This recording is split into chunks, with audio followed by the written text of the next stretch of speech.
آج ہم انشاءاللہ آپ کے ساتھ گھریلو پریشانیوں سے نجات حاصل کرنے کی گفتگو ہوگی کہ کس طرح ہم اپنے خاندانی زندگی کو، اپنی معاشرتی زندگی کو خوشگوار بنا سکتے ہیں اللہ سبحانہ وتعالی کی مدد کے ساتھ۔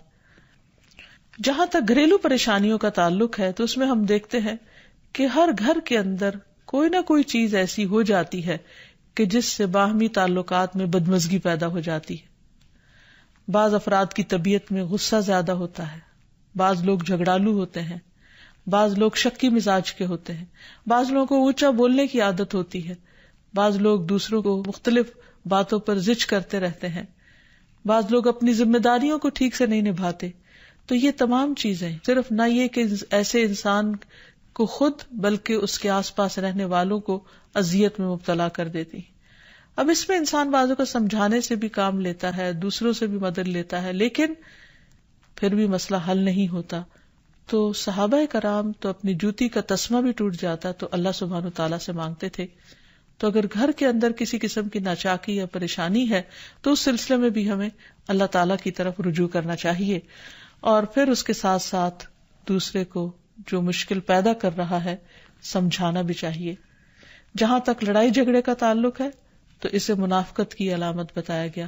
آپ صلی اللہ علیہ وسلم نے فرمایا کہ منافق کی 4 علامتیں ہیں، ان میں سے ایک بات کرے تو جھوٹ بولے، وعدہ خلافی کرے، امانت میں خیانت کرے، اور جب وہ جھگڑا کرے تو گالی دے، یعنی جھگڑتا بھی ہے اور گالی بھی دیتا ہے۔ نبی صلی اللہ علیہ وسلم نے یہ بھی فرمایا کہ اللہ کو سب سے زیادہ ناپسند آدمی وہ ہے جو بہت جھگڑالو ہے، یعنی اللہ تعالیٰ ایسے شخص سے محبت نہیں کرتے۔ اس لیے اگر آپ کسی سے بات کر رہے ہو تو اس کی بات توجہ سے سن لے، چھوٹی چھوٹی باتوں پر جھگڑنا اور دوسرے کے ساتھ بد اخلاقی سے پیش آنا یہ درست نہیں۔ پھر اسی طرح مومن جو ہے وہ کبھی بد اخلاق نہیں ہوتا، اور بد اخلاقی پھر منافقت کی علامت ہے۔ رسول اللہ صلی اللہ علیہ وسلم نے فرمایا، تمہارے یہ نسب نامے کسی کے لیے گالی کا سبب نہیں ہے، تم سب آدم کی اولاد ہو، ایک دوسرے کے قریب ہو، دین یا عمل صالح کے علاوہ کسی وجہ سے کسی کو کسی پر کوئی فضیلت نہیں۔ آدمی کے برا ہونے کے لیے یہی کافی ہے کہ وہ فحش گو ہو، بد کلام ہو، بخیل ہو اور بزدل ہو۔ پھر اسی طرح آپس میں محبتوں کا نہ ہونا، بہن بھائیوں میں ناچاکی یا شوہر بیوی میں ناچاکی یا والدین کے ساتھ محبت کا نہ ہونا، یہ ایک طرح سے اللہ تعالیٰ کی طرف سے ایک آزمائش بھی ہو سکتی ہے اور ایک عذاب بھی ہو سکتا ہے۔ مومن تو محبت کرنے والا ہوتا ہے، اور اس شخص میں کوئی خیر نہیں جو محبت کرتا نہیں اور لوگ اس سے محبت نہیں کرتے، اور لوگوں میں سب سے زیادہ بہترین انسان وہ ہے جو لوگوں کے لیے فائدہ مند ہوتا ہے۔ تو اس لیے بہت ضروری ہے کہ خاندان کے اندر باہم محبت پائی جائے۔ گھریلو زندگی خوبصورت ہو جاتی ہے اگر آپس میں ایک دوسرے سے پیار، محبت اور ہمدردی کے جذبات پائے جاتے ہیں۔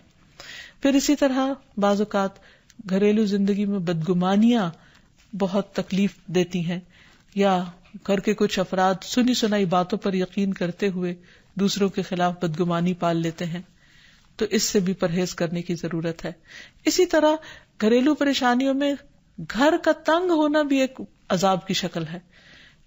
اس لیے نبی صلی اللہ علیہ وسلم نے ہر وضو کرنے کے بعد جو دعا سکھائی اس میں خاص طور پر یہ دعا آتی ہے کہ اللہ میرے گھر میں وسعت پیدا کر دے، یعنی ایک تو دلوں میں وسعت ہو اور دوسرا یہ ہے کہ جگہ بھی کشادہ ہو۔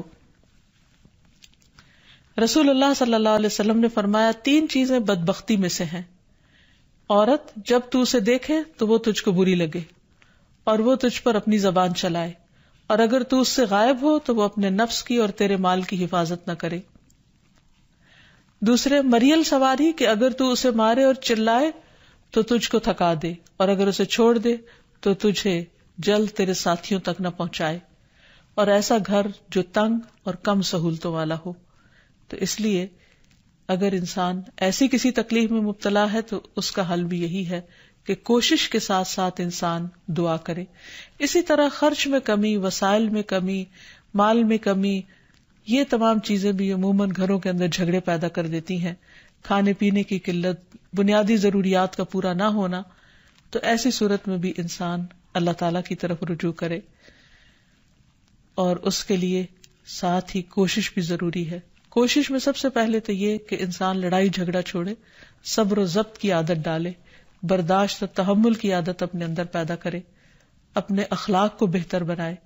ایک حدیث کے مطابق اللہ سبحانہ و تعالیٰ جب کسی گھرانے پر خیر و برکت نازل فرمانا چاہتے ہیں تو اس گھر والوں کے اندر نرمی پیدا کر دیتے ہیں۔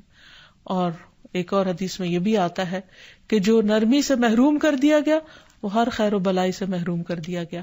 تو اس لیے گھر کے ہر فرد کو اپنے اپنے رویے پر غور کرتے ہوئے اپنے اخلاق کی اصلاح کرنے کی ضرورت ہے، اور دوسروں سے توقعات زیادہ رکھنے کی بجائے اپنا طرز عمل اچھا کرنے کی ضرورت ہے۔ اور گھر والوں کے ساتھ بہترین ہونا نبی صلی اللہ علیہ وسلم کی سنت ہے۔ آپ نے فرمایا تم میں سے بہتر وہ ہے جو اپنے گھر والوں کے لیے بہتر ہو، اور میں تم سب کی نسبت اپنے گھر والوں کے حق میں اچھا ہوں۔ یعنی آپ نے اپنی مثال دی کہ میں سب سے اچھا سلوک اپنے گھر والوں سے کرتا ہوں، تو تمہیں بھی اگر اچھا بننا ہے تو ایسا ہی کرنا ہوگا۔ پھر اسی طرح گھر والوں کو زیادہ سے زیادہ فائدہ پہنچانا۔ حسن بصری سے مروی ہے کہ اللہ تعالیٰ کے نزدیک پسندیدہ بندے وہ ہیں جو اپنے اہل و عیال کو سب سے زیادہ نفع دینے والے ہیں۔ پھر اسی طرح پیار و محبت سے رہنا۔ اگر لڑائی جھگڑا ہو بھی جائے یا کوئی غلط فہمی پیدا بھی ہو جائے تو اس وقت خاموشی اختیار کر لینا، مناسب وقت کا انتظار کر کے اس غلط فہمی کو دور کرنا ضروری ہے۔